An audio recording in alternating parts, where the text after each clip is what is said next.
Good evening बच्चों। आज की इस ऑनलाइन क्लास में आप सभी का बहुत बहुत स्वागत है। बच्चों, आज हम और आप हिंदी व्याकरण के अंतर्गत संधि में गुण संधि के बारे में अध्ययन करेंगे। इसके पहले हम लोगों ने संधि का अर्थ और दीर्घ संधि के बारे में पढ़ा है। तो आज की इस क्लास में हम गुण संधि पर चर्चा करेंगे। गुण संधि का अर्थ, गुण संधि किस प्रकार से की जाती है और गुण संधि का विच्छेद कैसे होता है, इसको जानने के लिए आज की क्लास में हम और आप उपस्थित हुए हैं। चलिए बच्चों, अब हम लोग चलते हैं। सबसे पहले गुण संधि का अर्थ जानेंगे कि गुण संधि का अर्थ क्या है। देखिए बच्चों, आपकी किताब में भी दिख रहा होगा और आप स्क्रीन पर भी देख सकते हैं कि गुण संधि का अर्थ क्या बताया गया है। देखिए, आपको दिखा मिल रहा होगा कि गुण संधि का अर्थ क्या है। कह रहे हैं कि जब आ और आ यानी कि ह्रस्व आ या दीर्घ आ का मेल किसी भी ह्रस्व ई या दीर्घ ई से, ह्रस्व उ या दीर्घ उ या री से होता है तो इनके क्रम में कुछ परिवर्तन होता है, और जो परिवर्तन होता है उसी परिवर्तन को क्या कहते हैं? गुण कहते हैं। अर्थात क्या आप कह सकते हैं कि आ, ई, उ और री ये क्या हैं? गुण हैं। कौन कौन? यही चार वर्ण जो मूल हैं।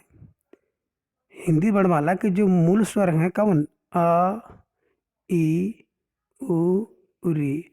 इन्हीं मूल स्वर को आप मान लीजिए कि गुण हैं। अर्थात गुण संधि में यही चार वर्ण आते हैं, यही चार वर्ण आएंगे।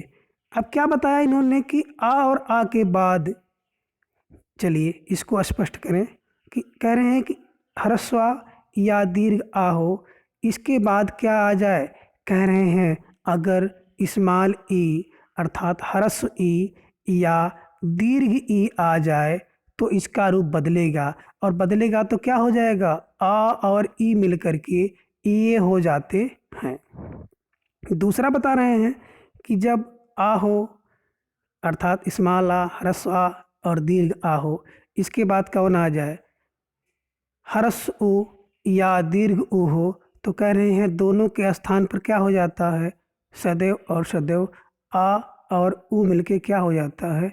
ओ हो जाता है।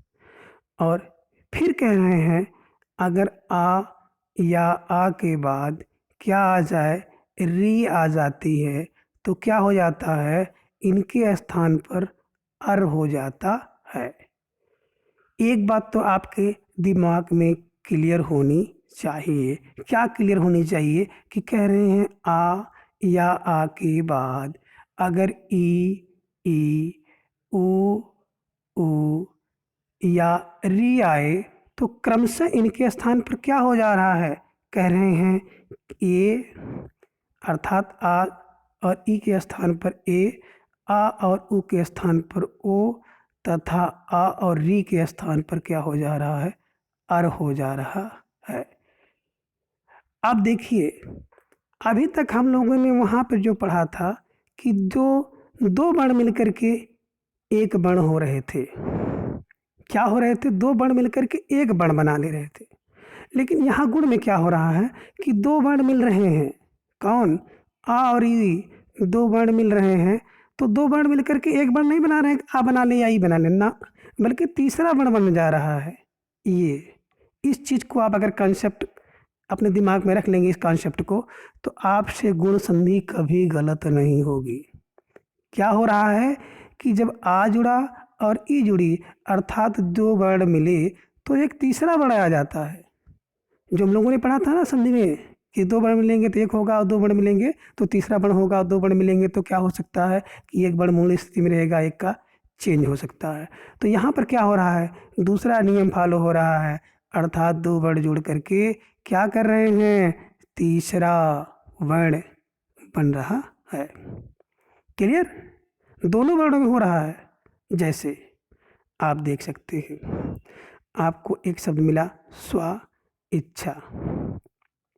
तो स्व इच्छा में क्या हो गया, आपको स्व मिला यहाँ पर, और इसी स्व का आपने आ निकाल लिया यहाँ पे आ, और दूसरे शब्द का पहला वर्ण क्या मिला ई।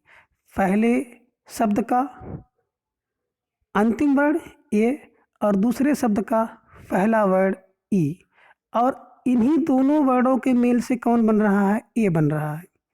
अर्थात दोनों वर्ण मिलकर के तीसरा वर्ण ए बनाते हैं, और तीसरा वर्ण जब ए बनता है तो वही क्या हो रहा है, गुण हो रहा है, और इस संधि को हम लोग कहते हैं गुण संधि।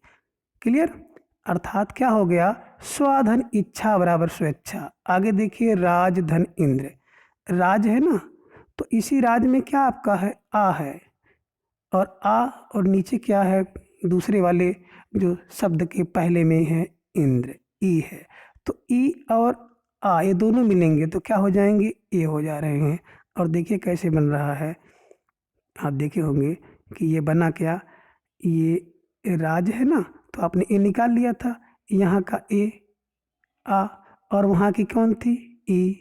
तो आ ई मिल के क्या हो गया, ए, तो इस पे जुड़ गया ये, और क्या हो गया, ये बना क्या, राजेन, चूंकि इंद्र, ई हट गया, ई और आ, यहाँ का आ और यहाँ की ई, ये दोनों मिलकर के ए में कन्वर्ट हो जाते हैं, ए में परिवर्तित हो जाते हैं और गुण संधि का निर्माण करते हैं। देखिए यहाँ पर भी देख सकते हैं कि यहाँ का आ, यहाँ की ई दोनों मिलके क्या हो जा रहा है, ए हो जा रहा है।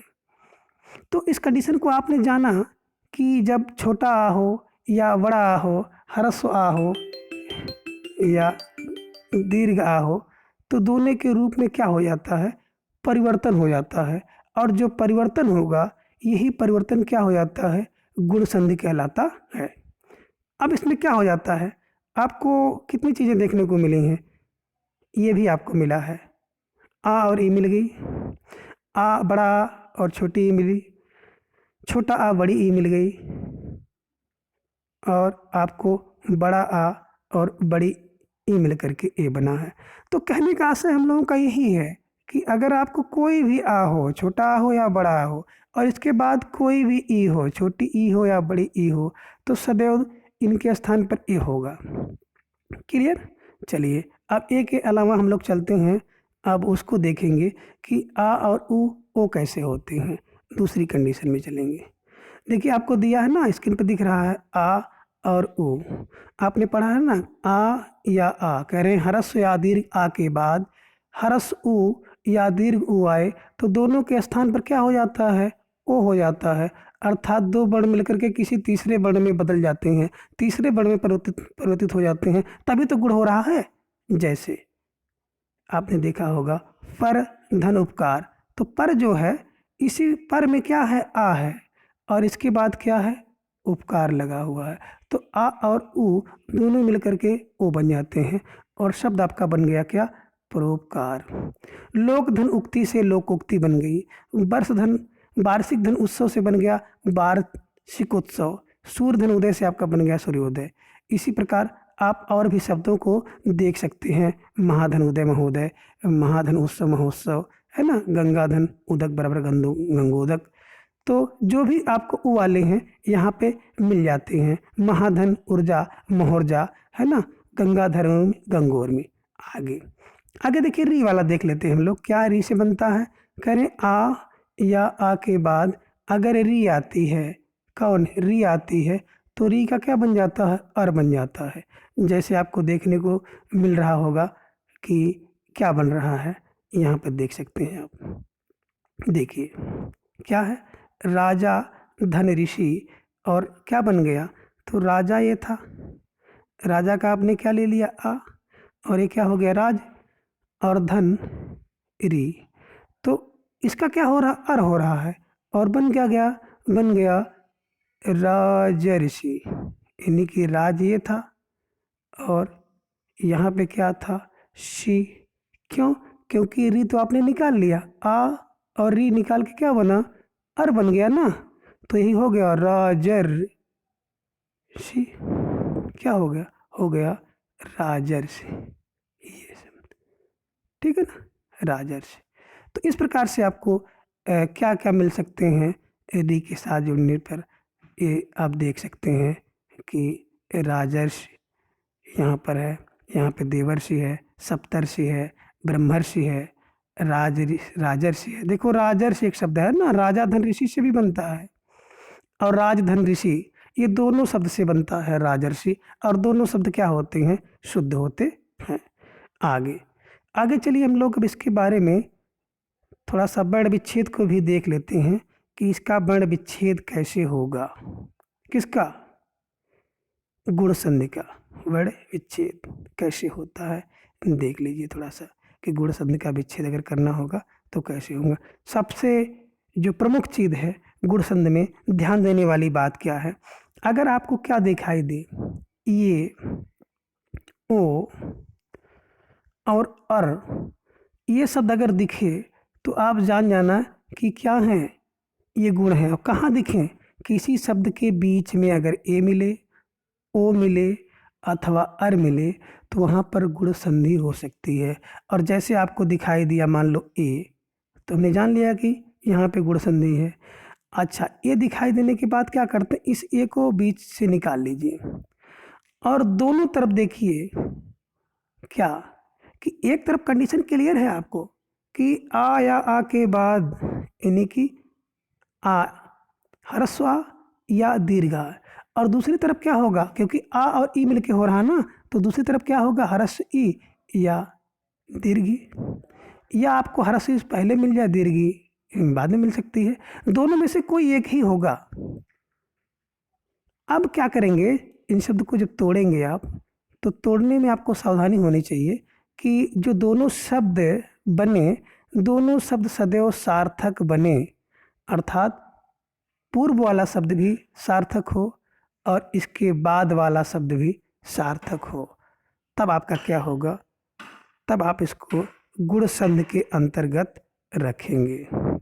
दूसरी चीज, अगर आपको ओ कहीं मिल जाए, जैसे आपको यहाँ पे ओ मिला बीच में, परोपकार मिल गया या सुरोर्जा मिल गया, तो ओ मिलने के बाद आप क्या करेंगे, ओ को बीच से निकाल लेंगे और देखेंगे क्या कि एक तरफ आ या आ होना चाहिए और दूसरी तरफ क्या होना चाहिए, ओ या ओ, दोनों में से कोई शुद्ध होगा। जिस शब्द से, जिससे वर्ण से सार्थक शब्द बन जाए वही वर्ण माना जाएगा। और तीसरी कंडीशन है, अगर आपको अर मिल जाए तब क्या करेंगे, तो अर मिल जाएगा तो बीच में आप क्या कर लेंगे, री को निकाल लेंगे और एक तरफ आ या आ और दूसरी तरफ क्या होगा, सदैव री होता है। तो आ में से दोनों में से कोई एक शब्द होगा। जैसे मान लीजिए आपने एक शब्द ले लिया राजर्षि, तो क्या ले लिया, राजर्षि, तो हमने क्या किया, इसी री को बीच से निकाल लिया।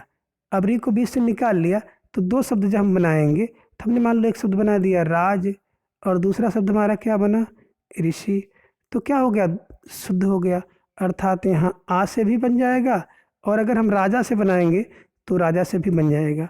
और ये ध्यान देने की बात है कि राजर्षि जो होगा, राजा धन ऋषि भी राजर्षि होता है और राजधन ऋषि भी राजर्षि बनाता है। तो इस प्रकार से आज हम लोगों ने गुण संधि के बारे में जाना।